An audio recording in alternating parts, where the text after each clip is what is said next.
during an afternoon baseball game when American League umpire Bill Guthrie was working behind the plate. The catcher for the visiting team repeatedly protested the umpire's calls. According to the story that appeared in the St. Louis Post-Dispatch, umpire Bill Guthrie endured this for 3 innings, with the catcher correcting him every time he'd make a call, ball or strike. But in the 4th inning, when the catcher started to complain, the umpire stopped him. "Son," the umpire said gently, "you've been a big help to me today, calling balls and strikes, and I appreciate it. But I think I've got the hang of it now. So I'm going to ask you to go into the clubhouse over there and show them how to take a shower."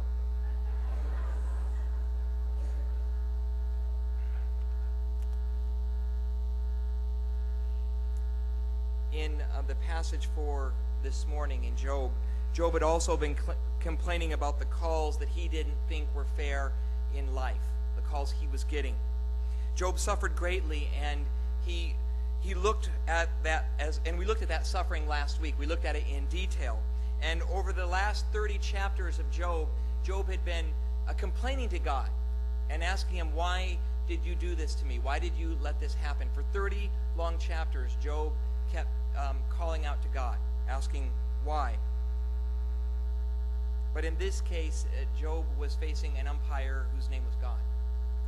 And after listening to Job's objections, not for 3 innings, but for 30 chapters, the Lord finally spoke to Job, starting in chapter 38. And God speaks to Job in chapters 38, 39, 40, and 41. This is considered the high point of the book of Job, when God finally responds to Job and to his questions and to his suffering. And so in these first 2 chapters, as God responds to Job, in chapters 38 and 39, what God says to Job when he finally speaks is totally unexpected. For instead of God talking about God's justice or God's authority or even about the specifics of Job's case, God overwhelms Job with questions. God's response to Job's suffering was for God ultimately just to reveal his sovereignty, his omnipotence. God reveals his power and his wisdom by spending 2 chapters asking Job 77 questions about the universe, about creation, how the world works, how everything holds together. In a series of questions on cosmology, that's not cosmetology, by the way, cosmology, the study of the universe, oceanography, meteorology, biology, astronomy, God challenges Job, and he challenges Job's competence to judge God's control of the world. Because that's what Job is doing, is challenging God and God's authority and his ability. And the whole purpose of God's interrogation of Job with these 77 questions was to make Job realize his inadequacy and his inability to meet God as an equal and to defend himself before God. This is some of what God says to Job. God says, "Who is this that does my counsel with words without knowledge? Brace yourself like a man, and I will question you, and you will answer me. Where were you when I laid the earth's foundations? Tell me if you understand. Who marked off its dimensions?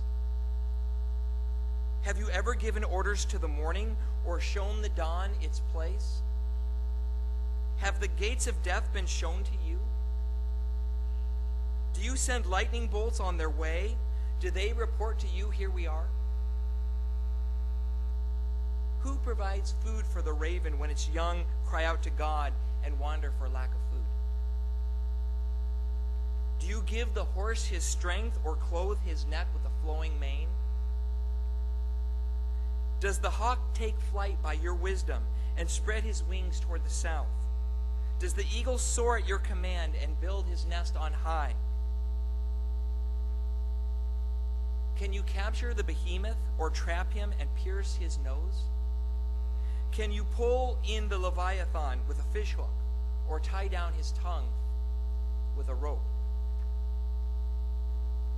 And on, God questions Job. And God's address to Job, these questions can be put into three basic categories. One category is God says to Job, "Can you explain my creation?" A second category, God says to Job, "Can you oversee my creation?" And the third category, God says to Job, "Can you subdue my creation?"